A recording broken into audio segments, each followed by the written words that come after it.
સરસ્વતીના જે સાધકો છે એમના ચરણોમાં વંદન કરું છું, એમને પણ આવકારું છું. અને મિત્રો, એવું કહેવાય છે કે આનંદમ આનંદમ કર પ્રસન્નમ જ્ઞાન સ્વરૂપમ નિજબોધ રૂપમ યોગેદ્રમ વિજ્ઞમ બહુરોગ વૈદ્યનમ શ્રીપાદ સદગુરુમ નિત્યમ અહમ નમામી. ગુરુદેવોને આજના શુભ અને પવિત્ર દિન એવા શિક્ષક દિન નિમિત્તે સૌ પ્રથમ તમામને શુભેચ્છા પાઠવું છું. ડોક્ટર સર્વપલ્લી રાધાકૃષ્ણ એક શિક્ષક હતા અને શિક્ષકમાંથી રાષ્ટ્ર બની શક્યા. તેમની યાદમાં આપણે આ સૌ શિક્ષક દિન ઉજવી રહ્યા છે. ત્યારે ઉપરોક્ત શ્લોકમાં જે કહેવાયા મુજબ જે ગુરુ જ્ઞાનનું વંદન કરતા હોય, બાળકને આનંદ કરાવી શકતા હોય, એ જ્ઞાન સ્વરૂપ હોય એવા ગુરુત્વનો વારંવાર વંદન કરીએ. શિક્ષક કભી સાધારણ નહીં હોતા એ વાત ચાણક્ય જરૂર આપણને કહ્યું છે. શિક્ષકમાં રહેલું શિક્ષકત્વ જે શિક્ષકો જ્યારે ઉજાગર કરે છે અને સમગ્ર સમાજ અને બહુજન સમાજનું ધ્યાન ગુરુજનો ઉપર આકર્ષિત થાય છે, તેમનું વંદન કરવાની, તેમનું સન્માન કરવાની આપણી સમાજની પણ ફરજ છે. આજે એ ભાગરૂપે હું સૌ જે શ્રેષ્ઠ શિક્ષકોને મસ્તક નોમી એમને વંદન કરું છું. મિત્રો, આ દેશમાં શિક્ષક અને સૈનિક આ બે જ પાત્રો એવા છે કે જેમનું આપણે સન્માન કરીએ છીએ. સૈનિક દેશની સીમા ઉપર દેશ અને સમાજની રક્ષા કરે છે, જ્યારે શિક્ષક સમાજમાં શિક્ષણરૂપી ચિંતન કરી ગુણવત્તા વધારી, ગુણવત્તાયુક્ત શિક્ષણ આપી ઉત્તમ કોટીના નાગરિકોનું નિર્માણ કરે છે. જ્યારે આજના શુભ દિવસે મારે આપ સર્વને એ જ કહેવું છે કે આપમાં રહેલું જે શિક્ષણ કૌશલ્ય છે, જ્ઞાન છે, જે કૌવત છે, આપણામાં રહેલી વિવિધ પ્રકારની શક્તિઓ છે, એ શક્તિઓને જાણો, સમજો અને બાળકના હૃદયમાં રહેલી જે શક્તિઓ, મન અને હૃદયમાં પડેલા સ્પંદનો એને સ્પર્શ આપ કરો, એ જ સાચી કેળવણી છે. મિત્રો, ટૂંકમાં આપણા મહાત્મા ગાંધીજીએ પણ કહેલું છે કે આપણે ઓળખીએ છીએ કે શિક્ષણની એક એમની વ્યાખ્યા આપી છે, પરંતુ શિક્ષણ એ સમુદ્રનો પર્યાય છે. શિક્ષણના સમુદ્રમાં જેને ડૂબકી મારી એ મહાસુખમાં રહે છે. અને દેખ્યા હારા દાજાના છબછબિયા ના કરાય. અને શિક્ષકોએ શિક્ષણના રંગે રંગાઈ જવું જોઈએ. અને જે શિક્ષક શિક્ષણમાં રંગાઈ જાય છે, ભીજાઈ જાય છે, એનું જીવન કંઈક ઓર જ હોય છે. અને એ રીતે આપ બધા શિક્ષણના રંગમાં રંગાઈ ગયા છો, ભીંજાઈ ગયા છો. એવા શ્રેષ્ઠ શિક્ષક મિત્રો, આપ શિક્ષક તરીકે વધુમાં વધુ પોતાનું દાયિત્વ નિભાવવામાં પોતાનું જીવન વ્યતીત કરો. સાથે સાથે આ સરસ્વતીનું આપણું જે મંદિર જે છે, આપ જ્યાં કામ કરો છો ત્યાં એને સરસ્વતીનું મંદિર સાચા અર્થમાં બનાવવાના આપે પ્રયાસ કર્યા છે. એવા કેટલાક ઉદાહરણરૂપ શાળાઓના આપણા શિક્ષક મિત્રો, આપણા ગુજરાતના શ્રેષ્ઠીઓ આજે આપણી વચ્ચે ઉપસ્થિત છે, એમને પોતાના સમયનું દાન, શ્રમદાન, અર્થદાન, પરિવાર સાથેનો જે સમય છે ઓછો કાપીને જે સ્કૂલમાં જેમને સમયદાન આપીને ઉત્તમ કોટીનું કામ કરનારા આપણી આ સભાગૃહમાં બેઠેલા તમામ ઉત્તમ શિક્ષકો આજે શ્રેષ્ઠત્વ પામ્યા છે. ત્યારે રાજ્ય સરકાર શિક્ષણ વિભાગ તરફથી એમને નવાજવામાં આવી રહ્યા છે. સર્વને હું શુભેચ્છા પાઠવું છું. મિત્રો, આજે એવોર્ડ આપને આપવાનો છે. એવોર્ડની રકમ મિત્રો મહત્વની નથી. એવોર્ડ ખૂબ મહત્વનો છે. એવોર્ડ મળવો એ તમારા કાર્યરીતિ ઉપર તમે કરેલા વાસ્તવિક કાર્યને આધારિત છે અને એનું સંપૂર્ણપણે સતત મૂલ્યાંકન કરીએ. તમે સામે બેઠેલા શિક્ષણ સમાજના શ્રેષ્ઠીઓ છો, રત્નો છો. સાચા અર્થમાં વ્યક્તિ નિર્માણ, પરિવાર નિર્માણ, સમાજ નિર્માણ અને રાષ્ટ્ર નિર્માણના કામમાં આ પોતાનું આપ યોગદાન આપી રહ્યા છો. આપને અભિનંદન આપતા હું ગૌરવ અને હર્ષની લાગણી અનુભવું છું. શિક્ષક મિત્રો, તમારામાં રહેલું આજે જે કાર્ય છે એને થોભવા દેશો નહીં અને તમારી શિક્ષણ યાત્રાને થોભાવશો નહીં. આ યાત્રા સતત ચાલતી રહે ને આપનો જે સુવાસ છે, આપની જે શ્રેષ્ઠતા છે એ સીમિત ના રહે, એ આજુબાજુ વિસ્તારમાં પણ ફેલાય. એના માટેના પણ આપ પ્રયત્ન કરજો.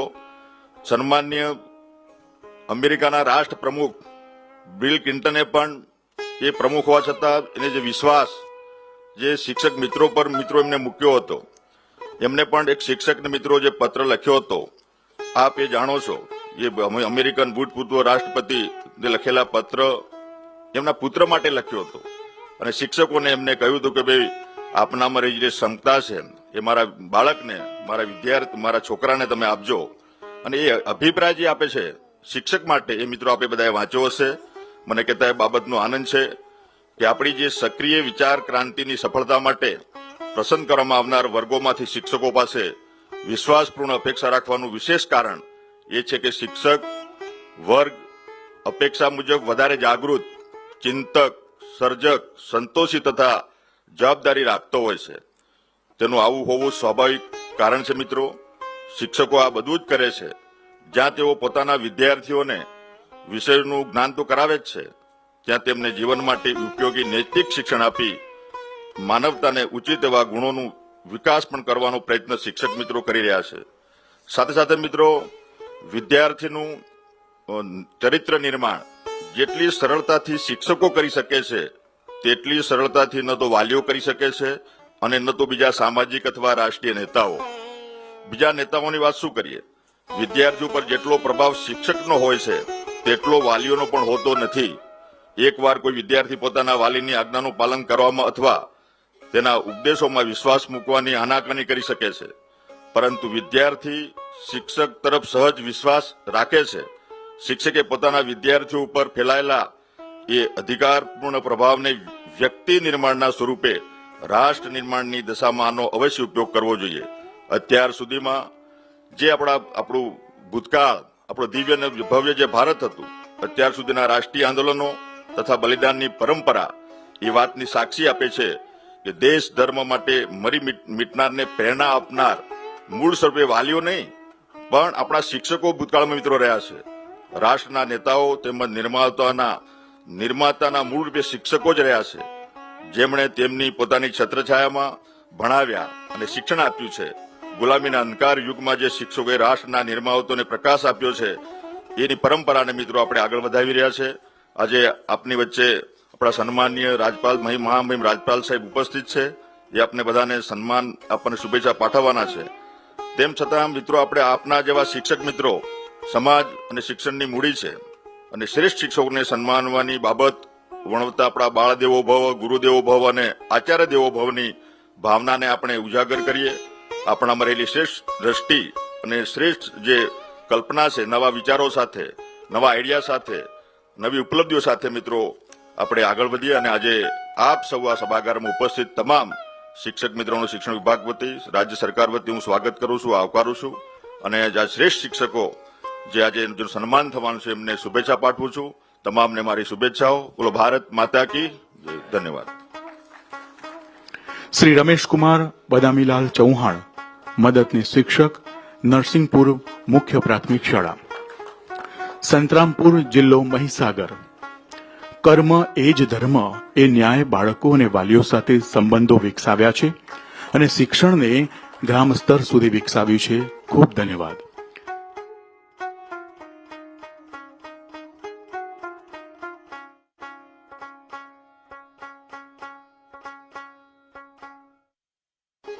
શિક્ષણવિદ ડોક્ટર રાધાકૃષ્ણને તેમના જન્મ દિવસે શ્રદ્ધાંજલિ આપી રહ્યા છે. રાધાકૃષ્ણજીની શિક્ષણ ક્ષેત્રની ઉત્તમ સેવાઓ આપણને સૌને વર્ષોથી પ્રેરણા આપતી રહી છે. ડોક્ટર સર્વપલ્લી રાધાકૃષ્ણનજીએ આદર્શ શિક્ષક કેવો હોય તેનું જ્વલંત ઉદાહરણ પૂરું પાડ્યું છે. આજનો દિવસ શિક્ષણથી રાષ્ટ્ર ઘડતરમાં યોગદાન આપનાર શિક્ષકોની કાર્યનિષ્ઠા અને ઉત્તમ કામગીરીને બિરદાવવાનો દિવસ પણ છે. ઉત્તમ શિક્ષક ગુરુ શિક્ષણ સાથે સંસ્કાર સિંચનથી સમાજને નવી દિશા આપે છે. આપણી સંસ્કૃતિમાં સાંદીપની ઋષિ, વિશિષ્ટ ઋષિ, વિશ્વામિત્રી, દ્રોણાચાર્ય, રામકૃષ્ણ પરમહંસ જેવા ગુરુજનો પાસેથી જ્ઞાન વારસો મેળવીને ભગવાન રામચંદ્ર, શ્રી કૃષ્ણજી, સ્વામી વિવેકાનંદજીનું જીવન ઘડતર થયાના દ્રષ્ટાંતો આપણી પાસે છે. કોઈ પણ મોટા પ્રતિષ્ઠિત વ્યક્તિઓ પણ પોતાના જીવનની સફળતા માટે માતા પિતા અને ગુરુજનોને, શિક્ષકને જ શ્રેય આપતા હોય છે. મા બાપ જન્મ આપે અને શિક્ષક જીવન આપે એટલે જ કહેવાય છે કે ગુરુ ગોવિંદ દોનો ખડે કિસકો લાગુ પાય, બલિહારી ગુરુ આપકી ગોવિંદ દિખાયો.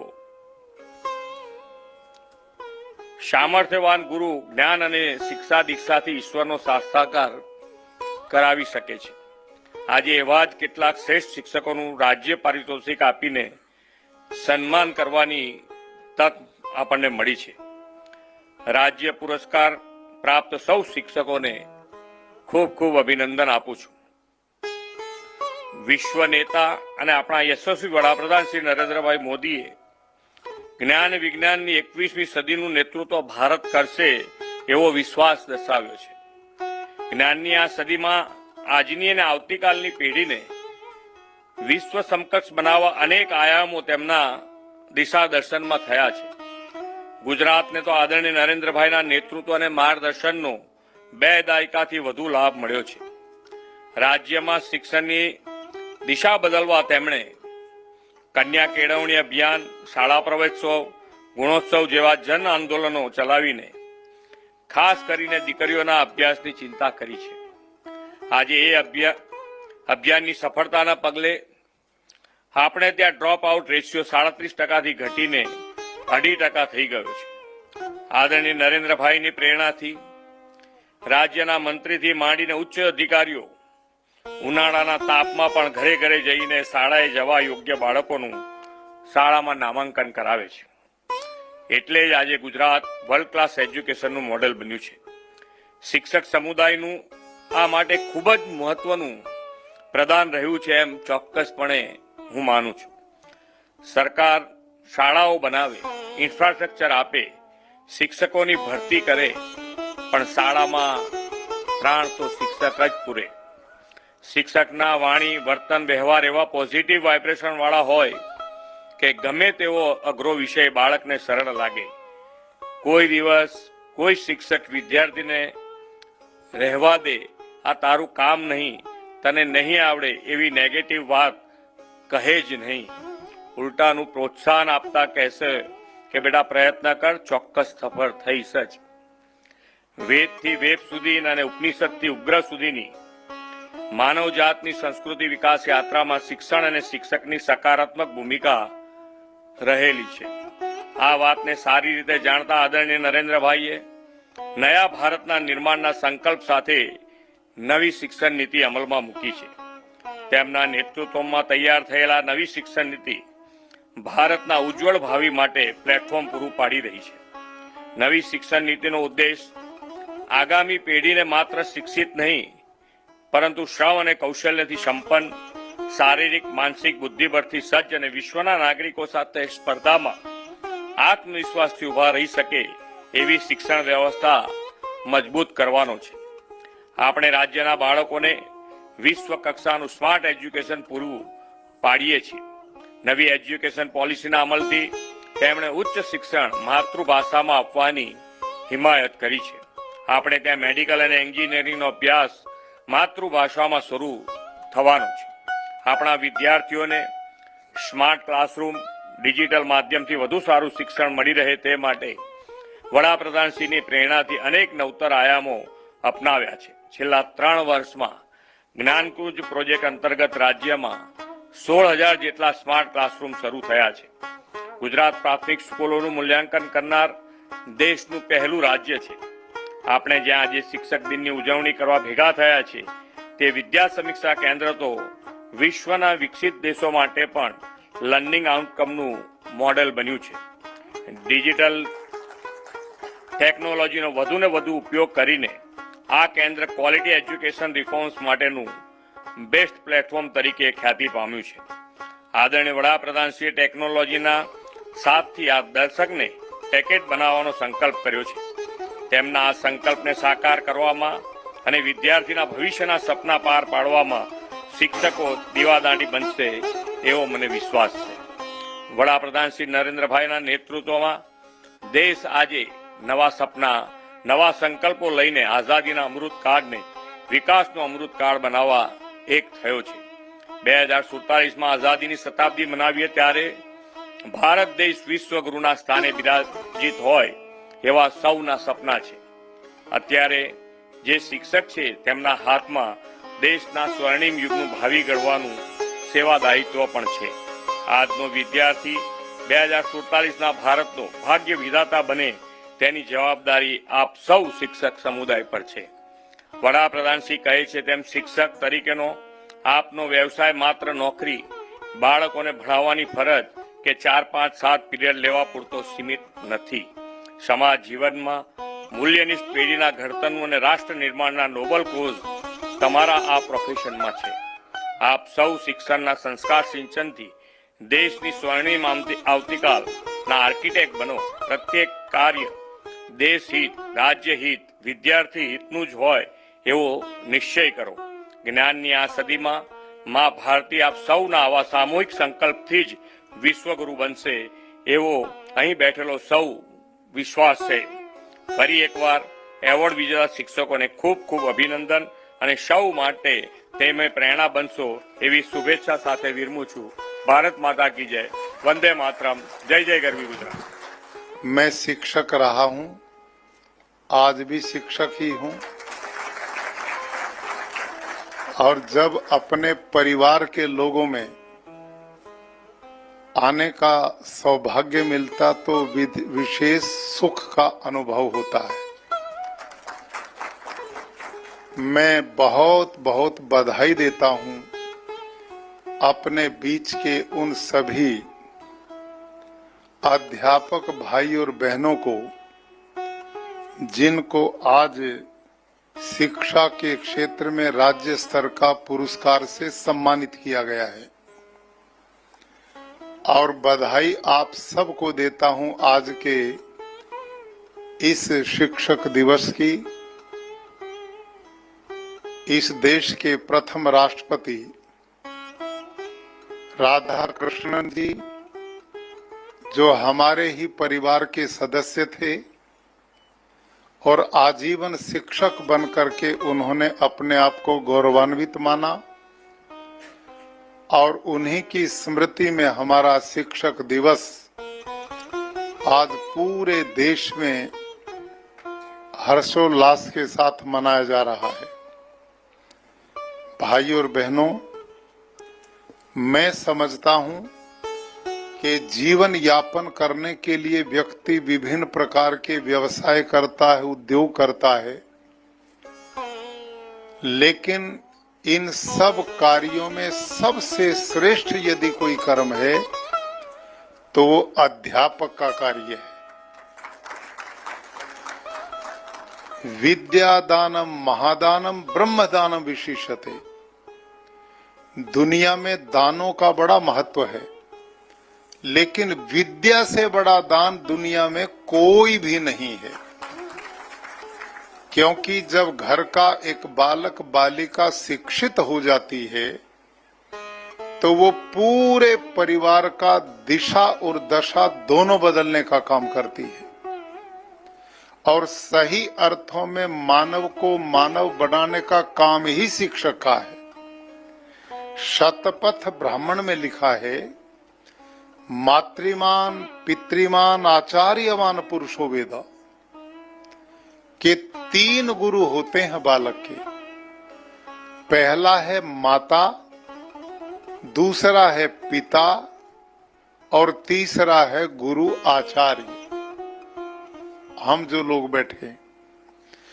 और वहां पर लिखा है, धन्य है वो संतान, ध्यान से सुनना इस बात को, धन्य है वो संतान जिनको आदर्शवादी, धर्मात्मा, जितेंद्रिय और परोपकारी माँ पिता और गुरु प्राप्त होते हैं. तो हमारे यहाँ गुरु को एक जलते हुए चिराग के समान माना गया है, जो स्वयं जलकर औरों को प्रकाश देने का काम करता है. प्राचीन भारत में सबसे ऊंचा यदि किसी का स्थान था तो वो अध्यापक का था. राजा की सवारी आ रही है, सामने से एक अध्यापक चला आ रहा है, गुरु आ रहा है, तो राजा उनको देखकर हाथी से नीचे उतर करके अभिवादन किया करता था. एक युग ऐसा था इस देश में. और जिन अनेक गुरुओं की चर्चा माननीय मुख्यमंत्री जी ने अपने वक्तव्य में की, तो गुरु का स्थान सबसे ऊंचा है। शाब्दिक रूप में गु अंधेरे को बोलते हैं, रू नाम प्रकाश का है। जो अपने शिष्य को अज्ञान के अंधकार से निकालकर प्रकाश में लाने की कोशिश प्रयास करे, अर्थात उसको जीवन दर्शन दे। जीवन में किस लिए मैं आया हूं, जीवन का उद्देश्य क्या है? Eat drink and B Mary, ये जीवन का उद्देश्य नहीं है। परमात्मा की ये बहुत बड़ी कृति है मानव जीवन। इसको प्राप्त करके व्यक्ति परिवार का, समाज का, राष्ट्र का, विश्व का कैसे भला कर सकता है, ये सब चीज इस भारत में गुरुओं के माध्यम से शिष्यों को शिक्षा दी जाया करती थी। हमारे यहाँ बालक के 2 जन्म माने जाते हैं। एक जन्म माँ देती है और दूसरा जन्म उसका गुरु के कुल में होता है। उस समय उसका नाम द्विज होता है। द्विज मैंने जिसका दूसरा जन्म हुआ है। माँ केवल जन्म देती है, लेकिन गुरु वो महान व्यक्तित्व है जो उसे जीवन के हर मोड़ पर, जीवन की हर विपदा में, जीवन के हर मौके पर उसको सदैव मार्गदर्शन और सही दिशा देने का काम करता है। हमारे देश में गुरु का बहुत ऊंचा स्थान होता था। आचार्य उपनयमानो ब्रह्मचारिणम कृणुते गर्भमंता, वेदों में लिखा है। इस देश का गुरु बालक का केवल गुरु नहीं होता था, वो उसकी माँ भी थी और उसका पिता भी था। तीनों दायित्व पूर्ण करने का काम गुरु किया करता था इस देश में। और जब माता पिता अपने बच्चे की उंगली पकड़कर गुरु को सौंपने आते थे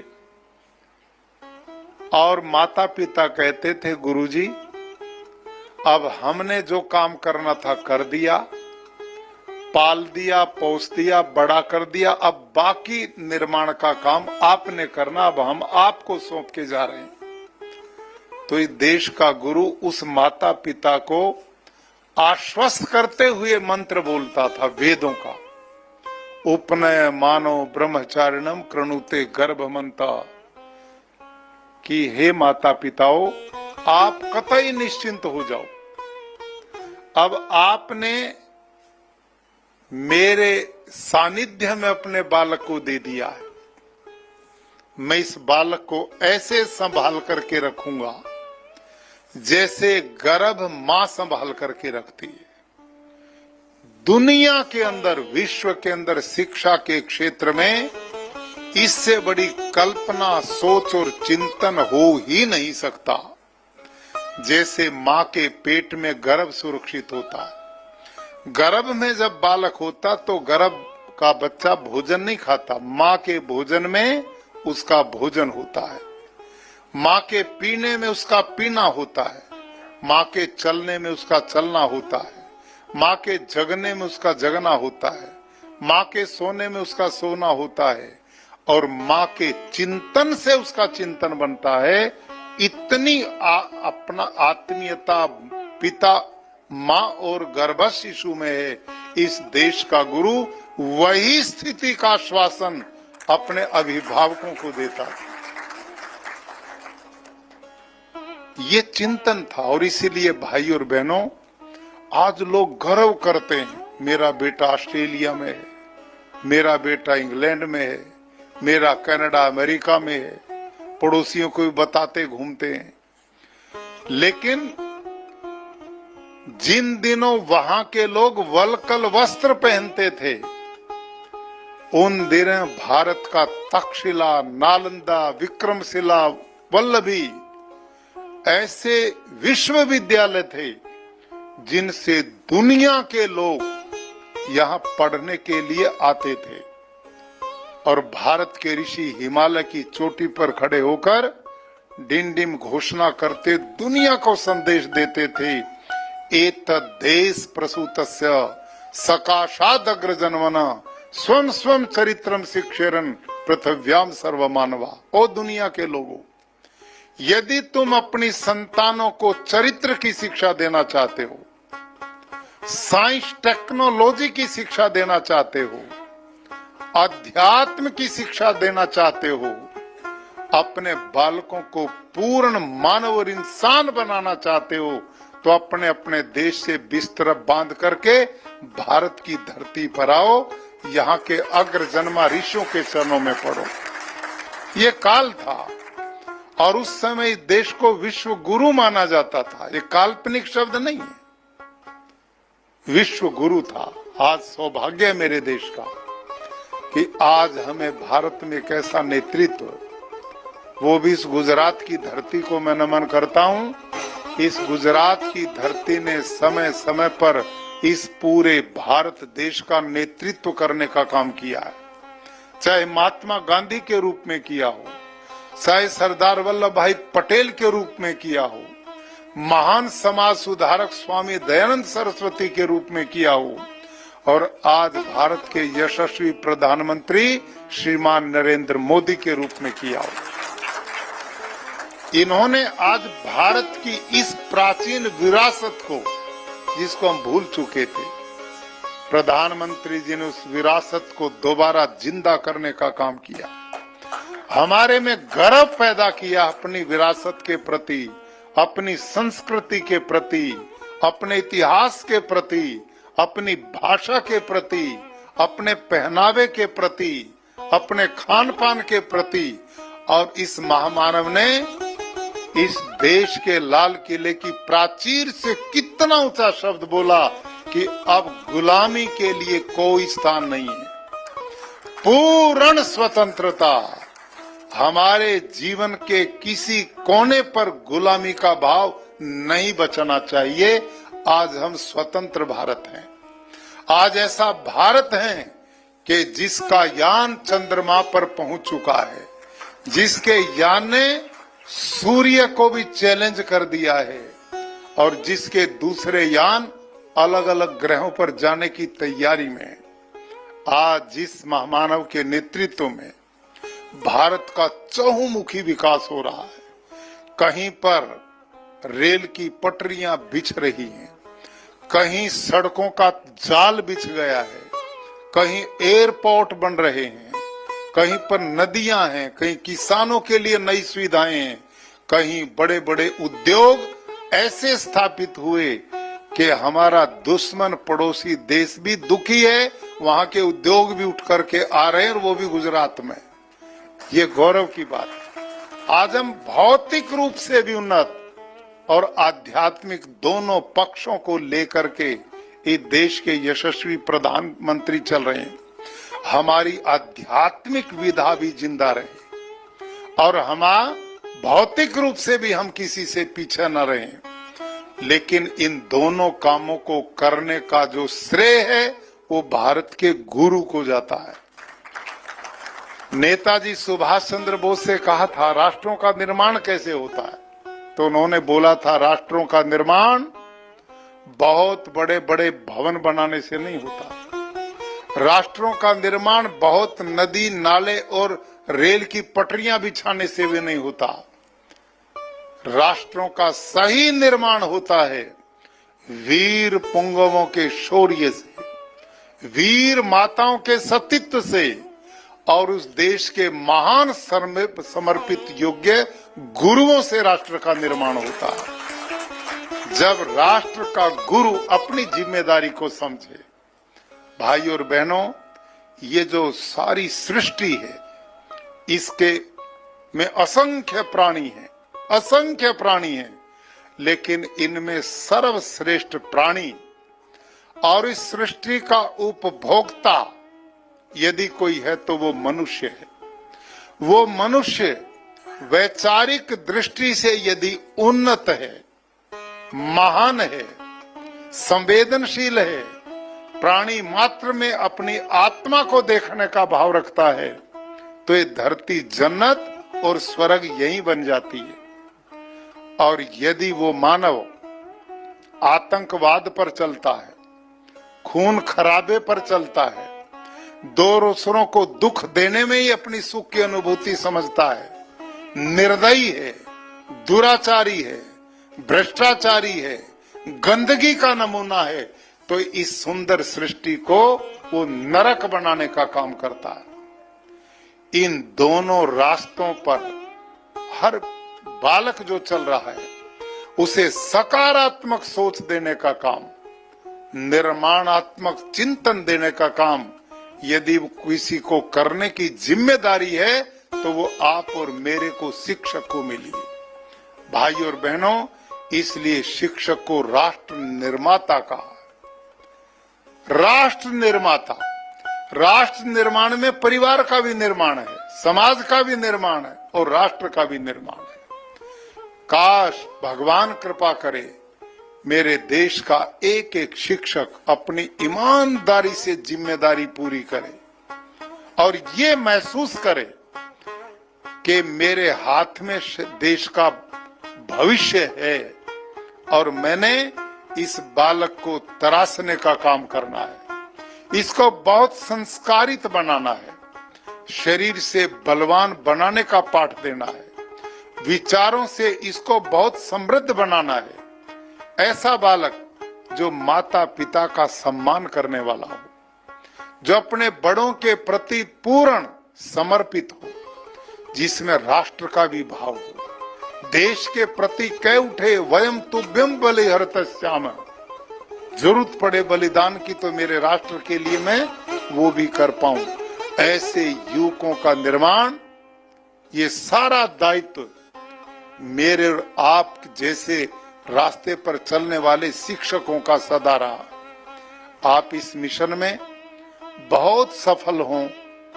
अभी मैंने जो फिल्म देखी, गुजरात प्रदेश में माननीय मुख्यमंत्री जी के नेतृत्व में शिक्षा विभाग के मंत्री लोग, आप सब कितनी गति के साथ लेटेस्ट मॉडर्न तकनीक का प्रयोग करते हुए भावी भारत के निर्माण के लिए आगे बढ़ रहे हैं।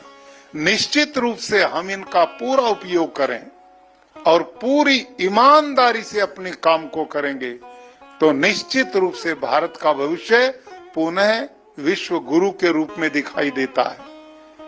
पिछले दिनों हम लगातार प्रदेश में एक मिशन चला रहे हैं, माननीय मुख्यमंत्री जी के नेतृत्व में हमारे कृषि विभाग के द्वारा प्राकृतिक खेती का। आपसे भी मैं एक दो बार ऑनलाइन जुड़ा हूं। गांव के लाखों जो देहात में हमारे शिक्षक बंधु भाई रहते हैं, वो खेती से भी पैदा हुए और आज शिक्षक भी। इस दिशा में बहुत बड़ा क्रांतिकारी काम आप कर सकते हैं। आज लोग मर रहे हैं, 3 गुना 3 साल में कैंसर बढ़ गया है, हाइपरटेंशन, हार्ट अटैक। आए दिन देखते हैं 10वीं 12वीं के बच्चों के हार्ट अटैक हो रहे हैं। कितनी घटनाएं हो रही, कितनी बीमारियां, अस्पताल भरे पड़े। हमारी धरती मां बंजर हो गई, बिन उपजाऊ बन गई है, पानी पीने लायक रहा नहीं, हवा प्रदूषित हो गई, ग्लोबल वार्मिंग ने दस्तक दे दी। पीछे वर्षा हुई तो बाढ़ आ गई, विनाश हुआ। अब हमारे खेत सूख रहे हैं, बूंद दिखाई नहीं पड़ती। ये सब कुछ क्या है भाई और बहनों? ये मेरी आपकी गलतियों का दुष्परिणाम है। हमने प्रकृति का दोहन शोषण किया है, हमने जीना नहीं आया और उसका परिणाम प्रकृति कभी माफ नहीं करती और उसने अपना भयानक रूप दिखाई देना शुरू कर दिया।